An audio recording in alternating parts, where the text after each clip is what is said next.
Bitcoin bouncing back above $50,000 after hitting a low of about $47,000 over the weekend, but it's still off of its all-time highs that it just hit before the debut of the crypto exchange Coinbase 2 weeks ago. Joining us right now to discuss all of this is Meltem Demirors, CoinShares Chief Strategy Officer. Can you explain, is there an explanation for what has happened, let's call it just over the last 72 hours even?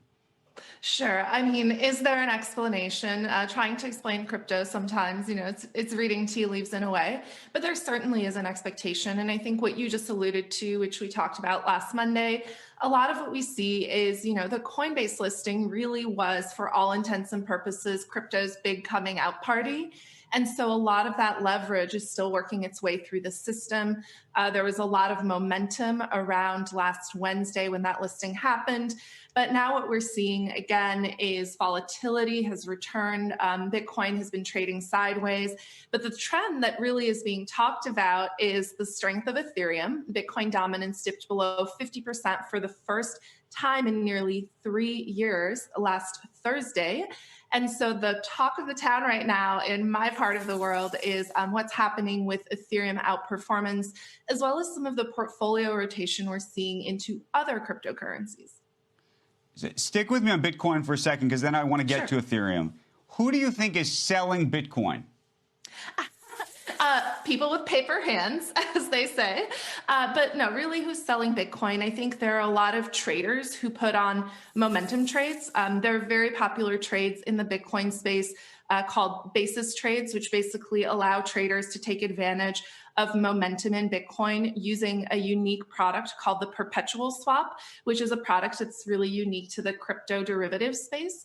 And so a lot of the leverage you see coming off is traders who are trying to make that basis trade to capture some of the premium or some of the discount in that forward curve. So a lot of the selling, it's not retail, it's really traders. And just to put a point on it, how levered do you think the Bitcoin trade is right now? Meaning, how much debt are people taking on debt? Are people getting effectively loans, buying on margin?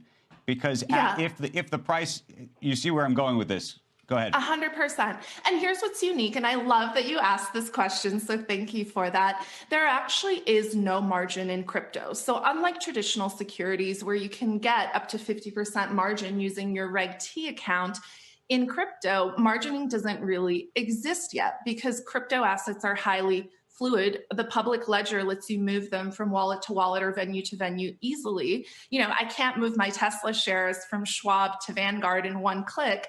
In crypto, I can move my Bitcoin from one platform to another very quickly. So there isn't much leverage in the crypto ecosystem. And in fact, borrowing cash in crypto is extremely expensive. And this is precisely why these deleveragings happen, because the cost of borrow is incredibly expensive and because the cost to fund some of these open perpetual swaps is so high. What we see is without volatility, traders aren't making money. So it doesn't make sense to keep these levered positions open, especially when cash is being priced at 12 to 20%. That's very expensive for a trading firm.